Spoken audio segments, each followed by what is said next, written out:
মরণের ভয়ে তার কাপ। আজকে দেখি মরা মানুষের সেলফি তুলে, মরা মানুষের দাদার সেলফি তুলিয়া ছেড়ে দেয়, বাইরের সেলফি তুলে ছেড়ে দেয়। মানুষ মৃত্যুবরণ করে তাকে নিয়েও মানুষ মজা করে, কবর নিয়ে মজা করে। গতকালকে দেখলাম টাকার জন্য মুসলমান একটা নারী 1 ঘন্টা কবর করে তার ভিতরে রাখা হলো, আবার টাকা 1000 টাকার জন্য আবার উনি উত্তোলন করলো। আইরে মানুষ কোথায় আজকে দাঁড়িয়েছি? আজকে যে দেশের জন্য সাহাবীরা কেঁদেছেন, নবীগণ বড় ভয়ের মধ্যে মুসলমান সমস্ত মানুষগুলো ইমানদারেরা ওই কবরের ভয়ে তাদের চোখে পানি আসে, কিন্তু আমাদের অন্তরের ভয় না, কবরের চিন্তা নাই, কবরে যেতে হবে এই চিন্তা, এই মুসলমান এই ভয় আপনার আমার অন্তরের মধ্যে নাই। জোরে বলেন ঠিক কিনা? আমার ভাইরা, আমার বন্ধুরা, আমি 3টা বিষয় নিয়ে আলোচনা। নাম্বার 1 হলো মানুষের মরণ, 2 নাম্বার হলো কবর, 3 নাম্বার হলো কিয়ামতের ময়দান। এই 3টা বিপদ মানুষের। আজ পৃথিবীর মধ্যে আসার একটা সিরিয়াল আছে, যার কোনো সিরিয়াল নাই। দেখা যায় বাবা জিন্দা, সন্তান দুনিয়ার মধ্যে নাই, সন্তান জিন্দা, বাবা দুনিয়ার মধ্যে নাই, দাদা জিন্দা, নাতি দুনিয়ার মধ্যে নাই। কত মানুষ এই দুনিয়ার মধ্যে দাদা বেঁচে আছে, নাতি দুনিয়া থেকে বিদায় হয়ে গেছে। রব্বুল আলামিন আমাদের যারা আপনজন চলে গেল, কখন যেন আমাদেরও বিদায় নেওয়া লাগবে। আল্লাহ মরণের আগে আমাদের ঈমানকে তুমি মজবুত বানায়া দিও, আর জবানে কালিমা জারি করে দিও, লা ইলাহা। একটু আগে একটু ভালো হয়েছিল, যাও তাও শেষ করে দিলি, যাও একটু ভালো করছিলি সাল্লাল্লাহু আলাইহি সাল্লাম। কেন আওয়াজটা কি ছিল? মোটামুটি একটু বলতেছিলাম, আবার টিপাটিপি করে সেটা শেষ করছে। আমার ভাইরা, আমার বন্ধুরা, আমার সবচেয়ে মাইক নিয়ে কথা আমি কোথাও বলি না, মাইকের বিরুদ্ধে অভিযোগ করি না। তবে কষ্ট হলো, দেখবেন ওরা গান বাজনাতে গেলে এলাকায় কেউ ঘুমাইতে পারবে না। গান ছাড়িয়ে দিলে ওদের সেই সময় মরণ এসে যায়, শয়তানে আসে, এত সাউন্ড দিবে, এত সুন্দর ক্লিয়ার করে। কারণ গানে ডিস্টার্ব করলে তোদের পিঠে বেঁধে, আর মাহফিল ডিস্টার্ব দিলে তার ভেজাল নাই। মাহফিল ডিস্টার্ব দিলে কেউ কিছু বলবে না। এই জন্য এখন মাহফিলে আইসা ওই চিন্তা করে, আর যা পারে না, আমি কোথাও মাইক চালাইতে আসলে যেটা পারে না সেটার পাঠায় মাহফিলে, ভালো অপারেটারও পাঠায় না। অপারেটার যখন আসবে তা নিজেগুলো সেট করতে হবে, মাইক এত সুন্দর মাইক সেট করবে, বা মাইকগুলো আওয়াজটা ক্লিয়ার হবে, মানুষগুলো একদম ভাষাগুলো বুঝতে পারবে। একটা জুমলায় খবরিয়া, একটা জুমলায় হিংসা। বক্তা মনের ভাব প্রকাশ করলে শ্রোতা সহজে বুঝতে পারে, এটাকে বলা হয় জুমলায় খবরিয়া। জুমলায় হিংসা, বক্তা মনের ভাব প্রকাশ করলে কোনো কলা কিছু বোঝা যায় না, খালি ইয়েস নো ভেরি গুড, কথা বুঝেননি? আমি খালি কল সুবহানাল্লাহ, সুবহানাল্লাহ, আলহামদুলিল্লাহ, পরে জিগাইব কি কইছি, কথা বুঝেননি? এই জন্য আমরা চাই যে একটা মাহফিল করতে গেলে অনেক সময় লাগে, কষ্ট লাগে। এত কষ্ট করে একটা মাহফিল সাজায়, সেখানে এসে 2টা 4টে কথা বললে, যাতে যাই 2-4 জন আছে, এমনি লোক কম, যা আছে যেন বুঝতে পারে, ঠিক কিনা? একটু জিকির লা ইলাহা, জবান খোলে লা ইলাহা। এই হরন ধরে ফেলে দিবা না, কদে মাহফিলে কিন করবে, 2টি অ্যাঙ্গেল মারতে কই ফেলি, লা ইলাহা, জোরে লা ইলাহা, লা ইলাহা ইল্লাল্লাহ মুহাম্মাদুর রাসূলুল্লাহ। এ দুনিয়ার মুসলমান শুনে নাও, এ জীবন নয়, এমন একটা জীবন আসবে গো, যে দেশে গেলে মানুষের বিচার হয়, যে দেশে গেলে মানুষের হিসাব হয়, যে দেশে গেলে মানুষ আর কোনোদিন ফিরে আসবে না, সেই দেশের যাত্রী আমরা। রব্বুল আলামিন আপনাকে আমাকে জান্নাতের বাগানে বসার মতো সুযোগ করে দিল। যখন বান্দা জান্নাতের বাগানে রওনা দিল, তার প্রতিটা কদমে কদমে রব্বুল আলামিন সগীরা গুনাহগুলো মাফ করে দিয়েছে। জোরে বলেন মারহাবা। পৃথিবীর কোথাও গেলে গুনাহ মাফ হইতো না রে মুসলমান, শোনো, বাজারে গেলে গুনাহ মাফ হইত না, শ্বশুর বাড়ি গেলে গুনাহ মাফ হইত না, মেলায় গেলে গুনাহ মাফ হইত না। শুধু জান্নাতের বাগানে নিয়ত করে রওনা দিছেন আল্লাহ অমুক জায়গা আজকে ওই সাবিতলার মাহফিলে, সাবিতলার মাহফিলে আমি গুনাহগার যাব গো আল্লাহ। বাড়ি থেকে নিয়ত করে যখন রওনা দিছেন, প্রতিটা কদমে কদমে আমার আল্লাহ রাব্বুল আলামিন সগীরা গুনাহগুলো মাফ করে দিয়েছে। জোরে বলেন সুবহানাল্লাহ। সুবহানাল্লাহ। কি গুনাহ? সগীরা গুনাহ। আমরা শুধু সগীরা গুনাহ করি নাই, পদে পদে করেছি কবিরা গুনাহ। নামাজ ছেড়ে দেয়া কবিরা গুনাহ, মিথ্যা বলা কবিরা গুনাহ, বেগানা নারীর সঙ্গে দেখা দেয়া কবিরা গুনাহ, বেগানা পুরুষের সঙ্গে দেখা দেয়া কবিরা গুনাহ, হাজার হাজার গুনাহ করলাম। এই গুনাহগুলো মাফের দরকার আছে কি না? এইটা আবার দিছে, এই ফেলে দিয়ে দেয়। দুইটা অ্যাঙ্গেল দিয়ে দিবি, দুইটা অ্যাঙ্গেল দিয়ে আলোচনা করা। দয়া করে একটা ঘন্টা একটু কষ্ট কর, একটু যে মহব্বত দুরূদ শরীফ পড়ুন। আল্লাহুম্মা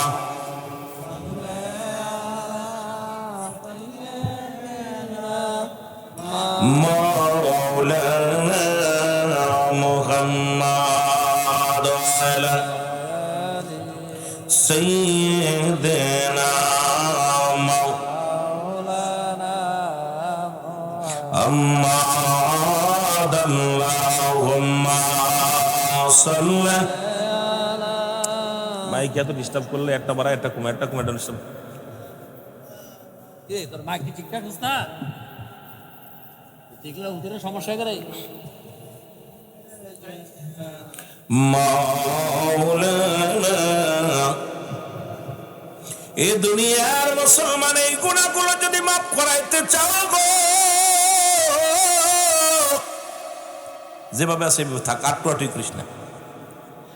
আমার ভাইরা, আমার বন্ধুরা, আল্লামা কুতুবী রাহমাতুল্লাহ বয়ান করে, দুনিয়ার মানুষ শোনো, এই গুনাহগুলো যদি মাফের দরকার হয়, কোথাও যদি জান্নাতের বাগানের সংবাদ শুনতে পাও, ওই জান্নাতের বাগানখানা আঁকড়ে ধরে কোনো ব্যক্তি যখন খাস তওবা করে আল্লাহ বলে ডাক দেয়, রব্বুল আলামিন বান্দার জীবনের সব গুনাহ মাফ করে দেয়। জোরে বলেন মারহাবা। আর একটু জোরে জোরে চিল্লায় বল আল্লাহু আকবার। আমার মরণ আসিবে কখন কেউ তো জানি না, আমার মরণ। আর জোরে জোরে বলেন আমার মরণ আসিবে কখন কেউ তো জানি না। আমি চলে যাব তোমরা আমায় ভুইলা যাইও না, আমি চলে যাব না, আমার মরণ আসিবে কখন কেউ তো জানি না। আমার ডানে বামে মাটি, আমার মাটির বিছানা, ডানে বামে এই পৃথিবী চিরদিন থাকার জায়গা নয়, অন্ধকার কবর যে তোমার আসল ঠিকানা। ওরে মানুষ, অন্ধকার কবর যে তোমার আসল ঠিকানা। এই আমি চলে যাব, আমায় তোমরা বহিলা যাইও না, আমি চলে যাব না, আমার মরণ আসিবে কখন ইনা। ডানে বামে মাটি, আমার মাটি বিছানা, ডানে বামে মা। এ দুনিয়ার মুসলমান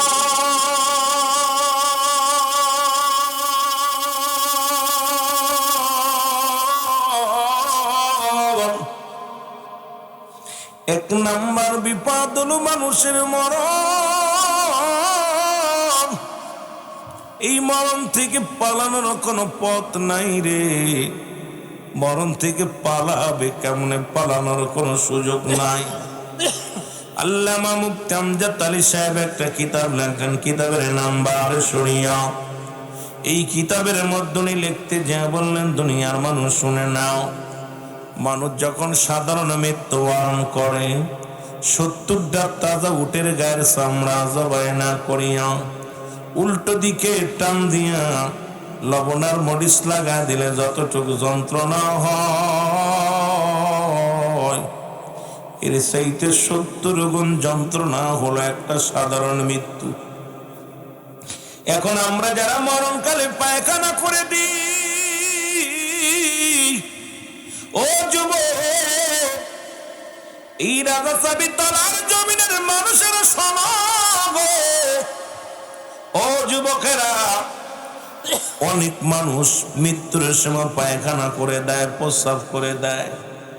অনেক মানুষ মৃত্যুর সময় জিহ্বাটা বাইর হয়ে যায়, চোখ দুটি বড় বড় হয়ে যায়। তাদের মৃত্যুটা কত কঠিন হয়, ও বাজানেরা, তাদের মৃত্যুটা কত কঠিন হয়। এই সহজ মৃত্যু যদি এত কঠিন হয়, আজকে সেই মরণের ভয় না, ভয় না। একটা কথা আমার মনে পড়ে গেল, যুবক, বলকের বাচ্চা ইব্রাহিম আদম। আজকে আমাদের কেন ভয় নাই, ভালো করে বুঝে নিবেন। বলকের বাচ্চা ইব্রাহিম আদম, যিনি ছিল একজন এই দুনিয়ার মধ্যে প্রজাদের কষ্ট দিতেন, প্রজাদের কাছে করাদরে মুসলমান খাজনা আদায় করতেন, এই দুনিয়ার মধ্যে বড় কষ্ট দিত গো। এই বালকের বাচ্চা ইব্রাহিম আদমের আল্লাহ একটা স্ত্রী দিয়েছিল, সতী সাথী স্ত্রী। এই বিবি ডাকতে কয়, স্বামী, আপনি জনগণকে কষ্ট দেন, জনগণের কষ্ট দেন, জনগণ সইতে পারে না। এই জনগণ গুলো আমার স্বামী অনাহারে আছে, কষ্ট করে, আপনার কি মরণের চিন্তা হয় না? আপনি প্রজাদের কষ্ট দেন, আপনি বড় কষ্ট দেন, প্রজারা কষ্ট পায়, চোখের পানি ফেলে। আপনি প্রধানমন্ত্রী, আপনি দেশের রাষ্ট্রনায়ক, আপনি কেন কষ্ট দেন? বাস্তবতা মিলায় আলোচনা শুনবেন, খুব খেয়াল করবেন। তিনটা বিষয়, একটা হলো মরণ, একটা হলো কবর, একটা হলো হাসরের ময়দান। সুতরাং লম্বা আলোচনা যত ফস করে বলতে পারি রে। ইব্রাহিম আদম কয়, বিবি রে, আমার তো মরণের ভয় জাগে না। আজকে এসি বাসা বানাইছো, মোবাইল টেপো, কত অন্যায় করো, মরণ কমানোর সময় একবারও তওবা পড়ো না। কত মানুষ ঘুমের মধ্যে মারা যায়, কত মানুষ সিজদাগত অবস্থায় মারা যায়, কত মানুষ নামাজ পড়তে যেয়ে মারা যায়, কত মানুষ মুসলমান ঘুমায় আছে আর সকালে ঘুম ভাঙে না, চির ঘুম ঘুমায় গেছে রে। কত ভাই বিদেশের মাটি থেকে কফিনে লাশগুলো আসতেছে। আরে ভাই, কখন দুনিয়া থেকে বিদায় হয়ে যাবা? আর যখন যে কোনো মুহূর্তে সড়ক দুর্ঘটনায় দুনিয়া থেকে বিদায় নিতে পারো, ওই মালাকুল মউত কিন্তু ছাড়বে না। মালাকুল মউতের হাত থেকে বাঁচার কোনো উপায় বলা যাবে না, ঠিক কি না? আর একটু জোরে জোরে চিল্লায় বলা যাবে না, ঠিক কি না? আমার ভাইরা, আমার বন্ধুরা, আমার ইব্রাহিম আদমের বিবি ডাকতে বলে, স্বামী,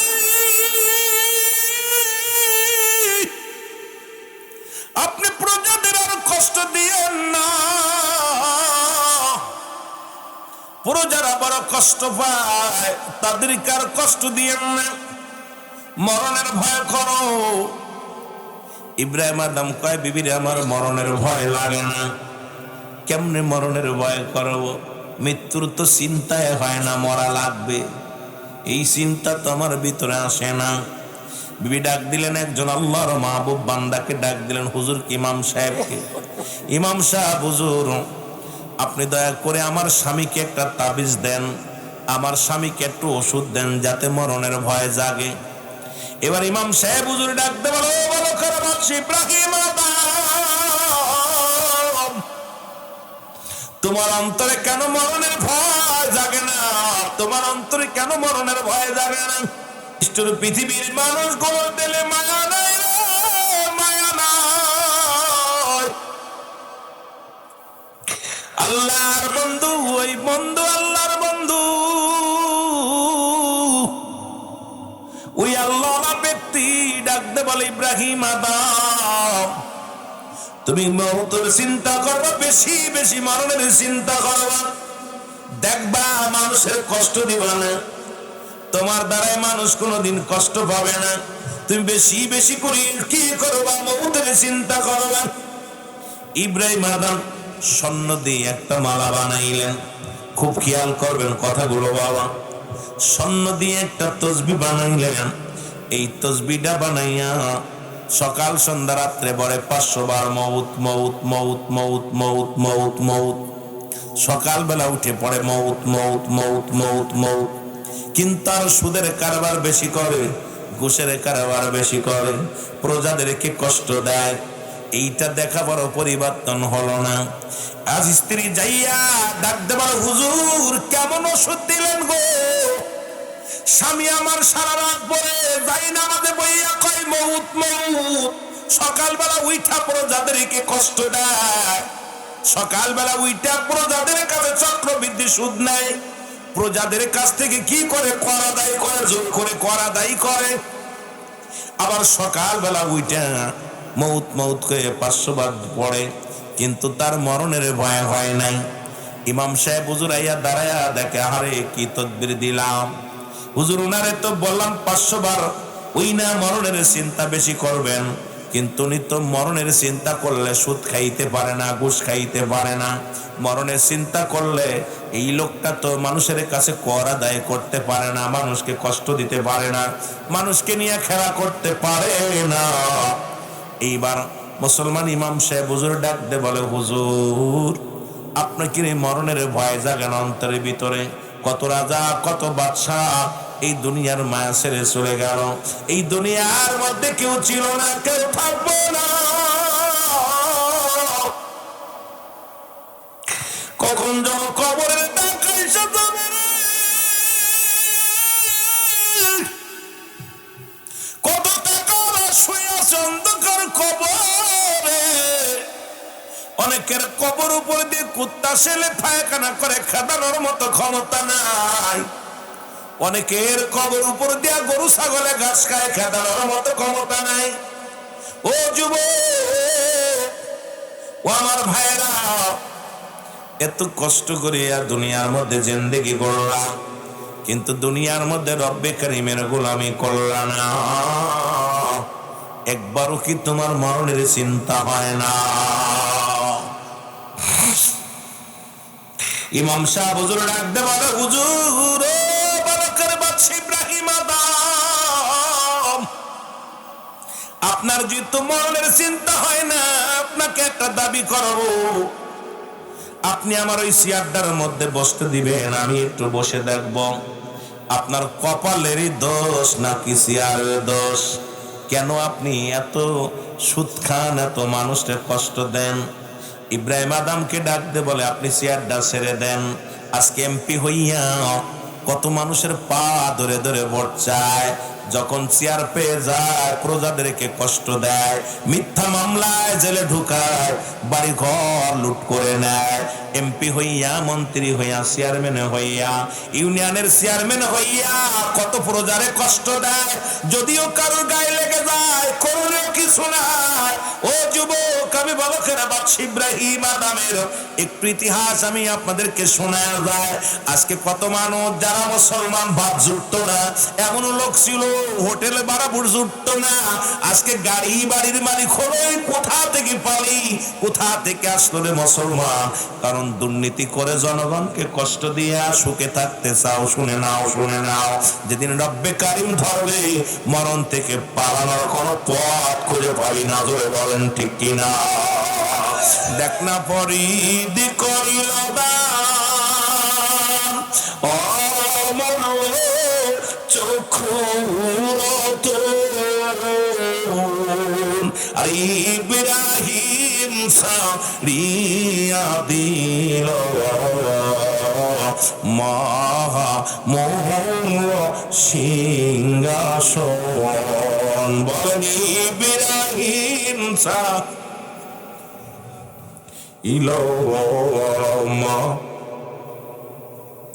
এর মুসলমান উজিরি ডাকতে বলো, হুজুর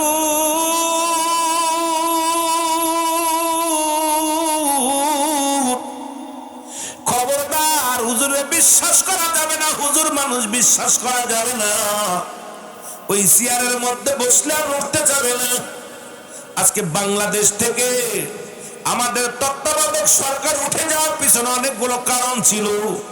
অনেক সাধনা করে প্রধানমন্ত্রী মুসলমান, শুনে নাও, খালেদা জিয়া, হাসিনা, ঈশ্বর সরকার সবাই মিলে বসাইলেন কারে ফখরুদ্দিন রে। ওরে 3 মাসের চেয়ারে বইয়া 2টা বছর কাটায় দেশে চেয়ার ছাড়ে না। বর্তমান ইউনূস সরকার বসাইল জনগণ শান্তির জন্যের যুবক। এই একটু ভালো করে শুনবেন, আলোচনা মজা লাগবে। মরণের ওয়াজ কোনো বানোয়াট ওয়াজ নয়। অনেক সাধনা করে বসাইল বাংলার জনগণ, যে একদল চলে গেছে আর ভালো একজনে বসাইলাম, মনে হয় ভালো হবে। 2টা বছর পার হয়ে যায়, তাদের মাথায় কোনো চিন্তা নাই। জনগণ বলো মুসলমান, শুনে যাও, আজকে মুসলমান এই জনগণের জন্য কেউ নাই। আজকে জনগণকে কষ্ট দিয়ে আমার দেশের নেতারা শান্তি পায়। তাদের দরকার চেয়ারে কত রক্ত গেল, কত বাড়ি ঘর গেল, কত লাশ পড়ে দেখার সময় নাই। দরকার শুধু চেয়ারের, দরকার শুধু চেয়ারের। জোরে জোরে চিল্লা বলা যাবে না, ঠিক কিনা? এ যুবক, উজিরে ডাকতে পারো, হুজুর চেয়ার ছাড়বেন না। চেয়ার একবার যদি মজা পাওয়া যায় তাহলে কিন্তু আর জীবনেও ছাড়বে না। আল্লাহর বন্ধু ডাক দে কয়, ও বলকের বাদশা ইব্রাহিম, একটা মাত্র দাবি, আমারে একটা মাস চেয়ারে বসতে দেন, দেখি আপনার কপালেরই দোষ নাকি চেয়ারের দোষ। উজির কয় না হুজুর ছাড়বেন না। কয় 15 দিন দেন, কয় না। কয় 10 দিন দেন, দেয় না। ডাক দে কয়, একটা দিনের জন্য চেয়ারটা দেন, আমি বসে থাকবো গো। এই রাজ সিংহাসনে বয়া দেখবো, এই সিংহাসনের দোষ নাকি কপালের দোষ। বলেন একটা দিনের জন্য দিলাম রে মুসলমান, শুনে নাও। লম্বা আলোচনা, ওদিকে যেতে পারবো না, বেশি সময় নিয়ে নেব। এবার যখন চেয়ারের মধ্যে বসলো, বসা পরে ডাক দেখায়, উজির আয়, কোথায় রে জল্লাদ, জলদি আয়। উজিরের সামনে হাজির হয়ে গেল। উজিরকে ডাক দে, বলো উজির, বলকের বাদশা ইব্রাহিম আদমকে গ্রেফতার করো। ওই ফখরুদ্দিন চেয়ারে বসিয়া 2 নেত্রীকে গ্রেফতার করেছিল। আজকে তারা চিন্তা করে, আবার যদি ছেড়ে দিই, চেয়ার ছেড়ে দিলে আমাদের জেলখানায় যাওয়া লাগবে। এই জন্য তত্ত্বাবধায়ক সরকারি বাদ দিয়ে দিছিল। জোরে বলেন ঠিক কিনা? বইয়া চেয়ারের মধ্যে বইয়াই কয়, খেলা কান দেখা গেছিল ফখরুদ্দিন, হাসিনারও জেলে, খালেদারও জেলে। জোরে বলেন ঠিক কিনা? বড় বড় নেতারা জেলখানায় ঢুকাইছিল। ওরা চিন্তা করে কাম সারছে, আবার যদি তত্ত্বাবধায়ক সরকার ফিরে আসে আবারও ঢুকাইবো জেলে। তত্ত্বাবধায়ক সরকারই রাখবো না, সরকার কেন্দ্রিক করে নিল। যারা করলো তারাও পালাইলো, তারাও থাকতে পারলো না। জোরে কোন ঠিক কিনা? যাদেরকে দিয়ে একটু ভরসা করলাম, এরা ছাত্র জনতা যারা আসলো, মনে করলাম মনে হয় বাংলাদেশে সুখ আইব। কষ্ট পাননি? আমি কারোর সমালোচনা করতে আসি নাই, সত্য কথাগুলো জানাই দিতে আসলাম। এই মানুষগুলো বড় আশা ছিল যে ছাত্ররা রক্ত দিয়ে আবার একটা স্বাধীনতা ছিনিয়ে আসছে, সুতরাং এই আপনার এই বিজয়ের আবার বিজয় ছিনিয়ে আনছে, হয়তো শান্তি ফিরে আসবে। এখন দেখি বিগত দিনের চাইতে আরো কষ্টের মধ্যে জীবন যাপন যাচ্ছে। যদি বলেন ঠিক কিনা? গ্যাস নাই, তেল নাই। এই জন্য আমিও মাঝে মাঝে একটা সঙ্গীত বলি, ও দেশের ভাই রে, বল না কোথায় যাই রে, একটু শান্তি বলো কোথায় গেলে পাই রে, একটু শান্তি বলো কোথায় গেলে। চারিদিকে দেখি শুধু নাই কিছু নাই রে, চারিদিকে দেখি শুধু নাই কিছু নাই রে, ও দেশের ভাই রে, বল না কোথায় যাই রে, একটু শান্তি বলো কোথায় গেলে পাই রে। পাম্পে তেল নাই, মরিচি ঝাল নাই, নবাব বাড়ি নবাব নাই, যুবকের কাজ নাই। জয় বলেন ঠিক কিনা? চারিদিকে দেখি শুধু নাই কিছু নাই রে, ও দেশের ভাই রে, বল না কোথায় যাই রে, একটু শান্তি বলো কোথায় গেলে পাই রে। বেকারত্ব জীবন বাড়তেছে, এত বেকার বাড়ছে, সন্তান জঙ্গলিবাদ দেশে বাড়ছে, কিন্তু পাম্পে তেল পাচ্ছি না, নবাব বাড়ি নবাবও পাচ্ছি না, মরিচে ঝাল কমে গেছে, তেলে পাম্পে তেল পাচ্ছি না, সব শেষ। আমার বেকারত্ব জীবন বাড়াইতেছে। আর যে আসতেছে আশ্বাস যে আসতেছে আমাদের শুধু আশ্বাস দিচ্ছে চাকরি দেবে, এ দেবে, সব মিথ্যা ধোঁকাবাজ। আমাদেরকে ব্যবহার করে শুধু চেয়ার চায়। সুতরাং আর ভুল করতে রাজি নই। আমরা এখন শিখে গেছি, ভুল থেকে শিখতে শিখতে দেওয়ালে পিঠ থেকে গেছি। এখন আমরা চাই শান্তি। জোরে বলেন ঠিক কিনা? আরো জোরে বলেন ঠিক কিনা? সাবধান, আমি কারোর বিরোধিতা করতে আসি নাই, কারোর পক্ষে উকলাতি করতে আসি নাই। হক কথাগুলো বলে যায়, যদি কারোর লাগে ভালো লাগে শুনবে, না লাগলে কিছু করার নাই। তবে আমি কারোর গিবাত করতেছি ভাই? আমরা জনগণ, আমাদের মুখের কথা কি বলতে পারি না? কষ্টের কথা কি আপনাদের বুকে লাগতেছে না? কষ্ট প্রত্যেকটা মানুষের, চাউলের দাম বাড়ছে, ডাউলের দাম বাড়ছে, মানুষ যে কত কষ্টে আছে, মানুষগুলো আমাদের কাছে বলে হুজুর কি যে কষ্টে আছে, ছেলে মেয়ে লেখাপড়া করাইতেছি, লেখাপড়া নাই, স্কুলে লেখাপড়া নাই, শিক্ষকরা ফাঁকি দিচ্ছে। কারণ দেশের পরে একটা অবস্থা, খুবই নগণ্য জঘন্য অবস্থা চলতেছে। দেখেন আমাদের দেশ ডিজিটাল করতে করতে এমন একটা পর্যায়ে চলে গেছে। এখন ওই যে আমার ভাই জিনা ব্যভিচারের কথা বলছে না, এর একটা দোষ হলো বর্তমান আপনার পর্দা নাই। নামাজ যেমন ফরজ, পর্দাও তেমনি ফরজ। খোলার কসম, আজকে আমি আপনাদের বরিশালে এসে দেখলাম, আপনার ওই না আপনার দেখলাম কুমিল্লাতে নারী পুরুষ একসাথে বসে মিছিল করতেছে। মহিলা মাইক ধরছে, পুরুষে মাইক ধরছে, একসাথে মিছিল দিয়েছে সন্ধ্যার পরে। চিন্তা করলাম এরা কেমনে ইসলাম প্রচার করব, আর কেমনে যেটা হারাম বেগানা নারী নিয়ে বেগানা পুরুষ একসাথে স্লোগান দিতেছে। তাহলে আমার বাবারা, এই দেশের মধ্যে যখনই কোনো নারী বেগানা পুরুষের সঙ্গে চলে, তখনই তার জিনা পরিমাণ যেই দুনিয়ার মধ্যে গজব হয়ে আল্লাহ যে শেষ করে দিচ্ছে না, আল্লাহ যেন শুকরিয়া আদায় করেন। জোরে বলেন ঠিক কিনা? বললে হয়তো বলবেন হুজুর এত বড় কথা, আর এই কষ্ট হয়, খুব কষ্ট লাগে, বুকের ভিতরে কষ্ট লাগতেছে। আমার ভাইরা, আমার বন্ধুরা, আমার বলকের বাদশা ইব্রাহিম আদম যখন দাঁড়িয়ে আছে, হুজুর কয় ওকে গ্রেফতার করুন। গ্রেফতার করা হলো, হাতের মধ্যে হ্যান্ডকাপ পরানো হলো। এবার মাওলানা সাহেব ডাক দে কয় জল্লাদ তরবারি নিয়ে আসো। তরবারি নিয়ে আইছে, আইনা বলে মাত্র আমি একটা দিন বসেছি চেয়ারের মধ্যে, একটা দিনই আমি সবাই রে আজকে চমকিয়ে দিব, সবাই রে আজকে বুঝিয়ে দেব যে আমাদের মরতে হবে। মরণের চিন্তা কেন অন্তর ভিতরে না নাই, এই মরণের চিন্তা কেন আসে না? এক নাম্বার তরবারি নিয়ে আসো। তরবারি আনা হলো, তরবারিটা নিয়ে ডাকতে বলে জল্লাদ আমি 1 থেকে 3 পর্যন্ত গুনবো। 3 পর্যন্ত গুনার সঙ্গে সঙ্গে বাদশা মুসলমান বালকের বাদশা ইব্রাহিম আদমকে ঘাট থেকে গর্দান থেকে তার মাথাটা জমিনের মধ্যে ফেলে দিবা। জোরে জোরে চিল্লায় বলা যাবে আল্লাহু আকবার। হুজুর বলে হুজুর আগেই বলছিলাম হুজুর মানুষ বিশ্বাস করা যাবে না। দেখছেন অবস্থা কি, খাল কেটে কুমির আনলেন, নিজের ফাঁদে নিজে পড়লেন, এখন তো জীবনটা হারিয়ে যাবে। হুজুর বলে যিনি বসে আছে বাদশা, উনি বলে কথা বলবে না, কথা কম কাজ বেশি। জল্লাদের তরবারি নিয়ে এসে দাঁড়াইলেন। জল্লাদের তরবারি দেখে মুসলমান শুনে নাও, বাদশা মুসলমান বলকে বাদশা ইব্রাহিম আদম থরথর করে কাঁপন শুরু করে দিছে, আর ঝরঝর করে চোখ দিয়া পানি শুরু হয়ে গেছে পড়া। আর মুসলমান চোখের পানি ছিঁড়ি ঘাম ঝরতেছে, দরদর করে ঘাম ঝরে। এবার যখন থরথর করে কাঁপে, বাদশারের চোখের পানি দেখে এবার আল্লাহর মাহবুব বান্দা ডাক দে বলে বালকের বাদশা ইব্রাহিম আদম তোমারে 3টা প্রশ্ন করব, যদি উত্তর দিতে পারো তাহলে তুমি বেঁচে যাবা, আর যদি না দিতে পারো তোমাকে শিরচ্ছেদ করা হবে। বলে তাড়াতাড়ি বলো, টাইম তো বেশি নাই, কারণ টাইম চলে যায়, তাড়াতাড়ি বলো। বলে 1 নাম্বার আমি বলতে চাই তুমি এত কাঁপতেছো কেন? কাঁপার কারণ কি? থরথর করে কাঁপো।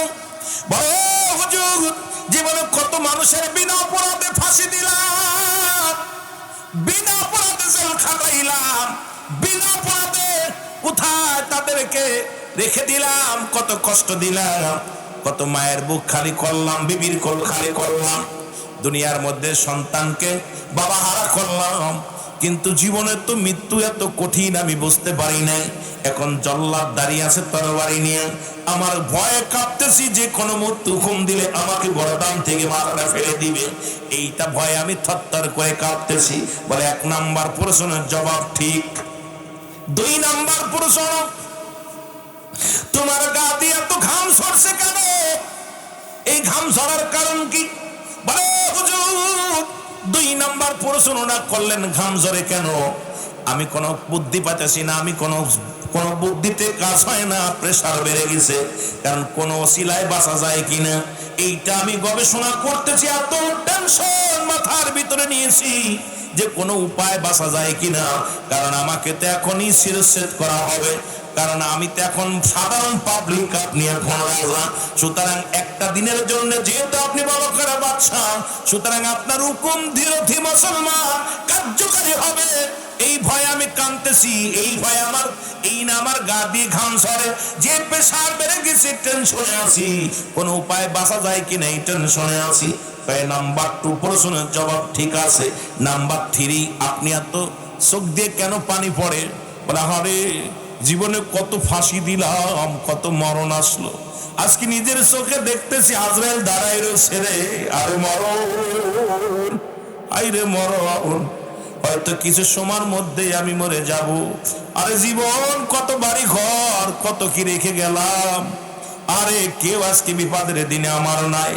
আরে আইরে জীবন, সাদের বিবি আমার নাই, রাজদরবারের যত প্রহরী আছে কেউ আমার নাই, মন্ত্রী নাই, এমপি নয়, রাজকোষারে যত আছে লোকজন কেউ আমার নয়। আইরে কাদের জন্য কি করলো? কেউ তো আমার সুপারিশ করলো না, কেউ তো আমার পক্ষে দাঁড়াইলো না। এই আফসোসে আমার চোখ দিয়ে পানি বাইরে রয়েছে। এবার মুসলমান হুজুর কইলাম আপনার চেয়ারটা ফেরত নেন, কারণ আমি এই যে আপনি সারা জীবন মৌতের চিন্তা করছেন, কোনদিন আপনার মরণের ভয়ে ঘুষ খাওয়া বন্ধ হয় নাই, মরণের ভয়ে আপনার সুদ খাওয়া হারাম হয় নাই, বন্ধ হয় নাই, দুনিয়ার মধ্যে মানুষের নির্যাতন করা বন্ধ হয় না। আর 5 মিনিটের মধ্যেই আপনার মরণের ভয় আসছে। এই নেন আপনার কপালের দোষ, ওই চেয়ারের দোষ, কপালের দোষ না চেয়ারের দোষ। কারণ এর ভিতরে ভুলে যান, বসলে পারে ভুলে যান, এটা বুঝি আর সারা লাগবে না। মনে হয় বাপ দাদার সম্পদ একবারে লিখে নিছি, যা খুশি তাই করবো, যা ইচ্ছা তাই করবো, পৃথিবীর মধ্যে নিজের ইচ্ছা মতো চালাইবো, এটা চলবে না, চলবে না। এবার মুসলমান বলকের বাদশা ইব্রাহিম আদম ডাক দেখো, হুজুর এই লন্ডাস দরবারের চাবি, আমি আর জীবনে এই চেয়ারের মধ্যে বসবো না। আমার বোঝা হয়ে গেছে এই চেয়ারের মধ্যে বসলে আল্লাহ পাওয়া সম্ভব নয়, এই চেয়ারের মধ্যে বসলে জীবনের মরণের ভয় আসে না, এই চেয়ারের মধ্যে বসলে সুদ ঘুষ ছাড়া যায় না, এই চেয়ারের মধ্যে বসলে সৎ পথে চলা যায় না, এই চেয়ারটার বড় কপালের দোষ আছে, চেয়ারের দোষ আছে। আমি আর আজ থেকে বলকের বাদশা হইয়া জীবন যাপন করবো না, আমি বলকের একজন সাধারণ নাগরিক হইয়া বাস করবো। যারা বলেন সুবহানাল্লাহ। ডাকতে বললেন আমি আজকে দেখবেন যারা এতদিন ভয় পেয়েছিল তাদের ভয় নাই, খালি একটু গদি পালি হয়, ওর আর সুদ ঘুষ এগুলো যতই, এত টাকা ছিল না, টাকার পাহাড় গড়ে ফেলেছে। যদি ওর ভিতর বিন্দু মাত্র মরণের ভয় থাকতো, ও জীবনও ওই টাকা কামাতে পারতো না। ওই টাকা আসলে জনগণকে বিলিয়ে দিত, রাস্তাঘাট করতো, রাস্তার অবস্থা কাহিল, দেশের অবস্থা কাহিল, কারণ নিজের আখের বুঝাইছে, ওর চিন্তা নাই। আল্লাহ বলে কুল্লু মান আলাইহা ফান, সব শেষ, ওর চিন্তাই নাই না। ওর চিন্তা আছে খালি মজুত করো, এই অমুক ব্যাংকে বিদেশে পাচার করো, অমুক ব্যাংকে এটা থো, এই জমি জমা সব দখল করে পার্ক বানাও, বাড়ি বানাও, গাড়ি বানাও। কিন্তু খোদার কসম আল্লাহ কি বলে কুল্লু মান আলাইহা ফান, সব শেষ। ওই চিন্তা ওর ভিতর ছিল না।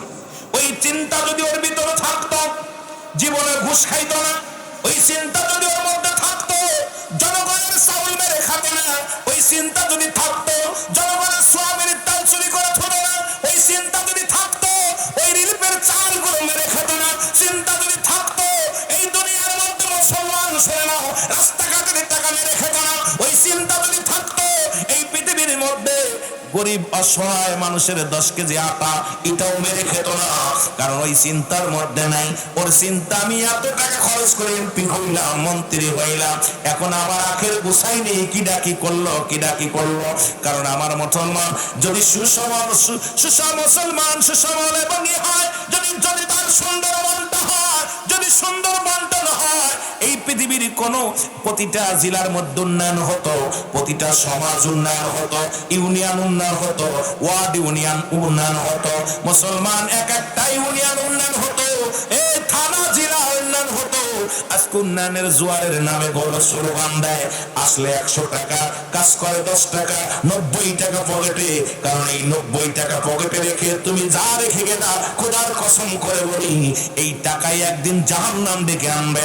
কারণ মানুষের অভিশাপ উড়াইবে, মানুষের মুসলমান কষ্ট দেয়া সুখী হতে চাও, কোনদিন সম্ভব নয়। কারণ আল্লাহর আদালতে তোমার ধরা পড়তে হবে, জোরে বলেন ঠিক কিনা। ওরে আজ না হয় কাল তুমি যাইবা কবরে, যাবার বেলায় দেখবে সে গো তোমার সবই রইল। আরো জোরে বললেন, যাবার বেলায় দেখবে সে গো তোমার সবই রইল। দাদাই গেছে বাবাই গেছে, কেউ আসলো না ফিরে, তোমার তো যাইতে হবে রে ভাই অন্ধকার কবরে, তোমার তো যাইতে হবে রে। বলো আজ না হয় কাল তুমি, আজ না হয় যাইবা কবরে, যাবার বেলা দেখবে চেয়ে গো তোমার সবই রইল পড়ে। ঘর কন্যা বাড়ি কন্যা সবই যাইবা সারে, ঠিক কিনা। 3 বারের সফল মন্ত্রী ছিল বেগম খালেদা জিয়া, কোনদিক কিছু নিয়ে যেতে পারছে? রাগ করেন না, বলেন দেশে আহারে কত এমপি মন্ত্রী, তার জন্য কত জীবন দিছে অনেক ছেলেরা, কত যুবক ছাত্র দলের ভাইয়েরা, কত মূল দলের ভাইয়েরা, ছাত্রী দলের মেয়েরা কত রাস্তায় জীবন দেয়া দিছে। কন্দি কবরে কাউকে সাথে নিয়ে গেছে? কেউ গেছে? বলছে ম্যাডাম মরে গেছে, আমিও মরি। ওই যে একজন ম্যাডামের একজন সপস্যই ছিল গৃহকর্মী, কি নাম ফাতেমা না কি যেন আছে না, উনি বলে উনি যেই স্বেচ্ছায় জেল খাটছে, কন্দি উনি মরে যাওয়ার পর উনি কি কইছে আমার দিয়ে দাও? কথা কেন রে? এই কথা বলেন গেছে? আদরের ছেলে, আদরের মেয়ে, কত বাড়ি ঘর সব পরে, কত নেতা কর্মী, কেউ তার জন্য বলে না আমারে কবরে দাও, উনারে দিও না। এটা যদি আমরা বুঝি, সেই মানুষটা কেমনে দুর্নীতি করে। আমার ভাইয়েরা, আমার বন্ধুরা, যে কথাগুলো বলে দিলে কান্ডা লাগে সব বলতেছিলাম, 1 নম্বর হলো মরণ। আল্লামা মুফতি আমজাদ আলী সাহেব তার কিতাব লেখবেন, কিতাবের নাম বারে শরিয়াত।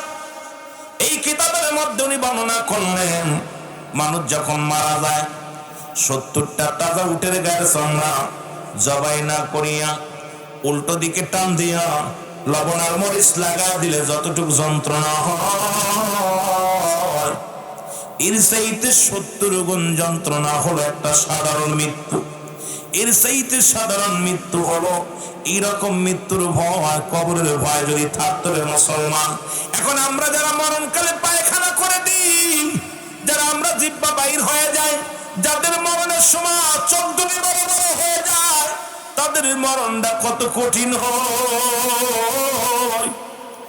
আল্লাহ ও আমার আল্লাহ, এদের মরণটা কেমন হয় শুনে নাও মুসলমান, শুনে নাও। এই মরণের ভয় যাদের ছিল, কবরের ভয় যাদের ছিল, নবীর সাহাবীদের, এই নবীর একজন যুবক সাহাবী, এ যুবক শুনে নাও, রাসূলুল্লাহর যুবকগুলো সাহাবী ছিল, তারা পাপকে কত ভয় পেত, জিনাকে ভয় পেত, দুনিয়ার মধ্যে সবগুলোকে ভয় পেত রে মুসলমান। তাদের একটা চিন্তা ছিল, একটা কথা বললে বুঝতে পারবেন বেশি, শেরে খোদা হযরত আলী রাদিয়াল্লাহু তাআলা একদিন রাস্তা দিয়ে যায়, হঠাৎ করে একজন বালকের সঙ্গে ধাক্কা লেগে যায়, ধাক্কা লাগিয়ে হাত থেকে তেলটা পড়ে যায়। বালক বলে, কে গো তুমি? তোমার তো চিনলাম না। কয় তুমি আমারে চেনো না? আমি শেরে খোদা হযরত আলী। কয় আলী রে, তুমি আমার তেল ফেলে দিছো, তেলটা উঠায় দাও। কয় তুমি আমারে চেনো? আমার নাম বললে যেখানে শয়তান সেই রাস্তা দিয়ে যায় না। আমার নাম শুনলে মানুষ থর থর করে কাঁপে। বালক ডাকতে বলে, আলী তুমি যত বড় নেতা হও, যত বড় মস্তান হও, কিচ্ছু যায় আসে না, কারণ এই তেলটা আমার মা আমার হাতে দিয়েছিল। সুতরাং মায়ের আমানত আমার মার কাছে পৌঁছায় দিতে হবে। আমার তেলটা না দেওয়া পর্যন্ত তোমারে ছাড়বো না। আলী বলে, বালকরা তুমি কি বলতে চাও? বলে, তুমি যত বড় নেতা হও, যত বড় নবীর সাহাবী হও না কেন, আমার তেলটা না দেওয়া পর্যন্ত আমি তোমারে ছাড়তাম না। তাড়াতাড়ি আমার তেলটা দিয়ে দাও, যেটা আমার মায়ের কাছে যাবো, আমার মা আমানত। সুবহানাল্লাহ। হযরত আলী কি করলেন? একটু বালি হাতের মধ্যে নিয়ে এইরকম চিবি যখন মারলেন, সমস্ত তেল ছেড়ে দিল। বালকটা পাতিলের মধ্যে তেল নিয়ে বলে, আলহামদুলিল্লাহ। বলে ডাকতে বলে, আলী রে তোমাকে ধন্যবাদ, কারণ আমার মায়ের অর্ডার রক্ষা করতে পারলাম। আমার মার কাছে আমি নিয়ে যেতে পারবো। রওনা হয়ে গেলেন। বালক খুশি হয়ে চলে গেলেন। আলী ও মনটা বেজার করে রওনা দিয়ে দিলেন যে বালকে আমাকে ধমক দেয়। পিছন থেকে মাটি ডাকতে, আলী। হযরত আলী পিছন দিকে তাকা, দেখে রে কোনো মানুষ দেখা যায় না। আবার ডাকতে বলে, আলী। পিছন দিকে ডাকতে দেখে কোনো মানুষ দেখা যায় না। এবার তৃতীয়বার যখন ডাক দিলেন, সেরে খোদা হযরত আলী ডাকতে বলে, কে রে তুমি? ডাকো, সামনে আসো। জবান খুলে গেলেন, জমিনের জবান খুলে গেলেন। জমিন বলে, আলী আমি মাটি। ও আলী আমি মাটি। সঙ্গে সঙ্গে আলী দাঁড়াইলেন। বলে, আলী রে। মাটি বলে, মাটি বলতেছে, আলী রে তুমি শুনে রাখো, এই মাত্র আমার হাড্ডি ভেঙেছো সিবি দিয়া। মনে রাখো বেশি দিন দেরি না, আমার মধ্যে যখন আসবা আমিও মাটি তোমার হাড্ডি ভেঙে দিব, তখন বাঁচার মতো গতি নেই। সেরে খোদা হযরত আলী আওয়াজ করে কাঁদতে লাগলেন, ক্ষমা চাইলেন। ক্ষমা না পেয়ে কাঁদতে কাঁদতে চলে গেলেন। দীর্ঘ 2টা বছর হযরত আলী কাঁদতেছিলেন। আল্লাহর নবী একবার ঈদুল ফিতরের নামাজ শেষ করে রাসূলুল্লাহ সালাম ফিরায়া, রাসূলুল্লাহ দেখে আলী নাই, কাঁদতে কাঁদতে রওনা দিয়ে দিলেন। রাসূলের পাক সাল্লাল্লাহু আলাইহি ওয়াসাল্লাম হযরত আলীর বাড়িতে আসলেন। সালাম দা, আসসালামু আলাইকুম আলী। আলী কান্দে।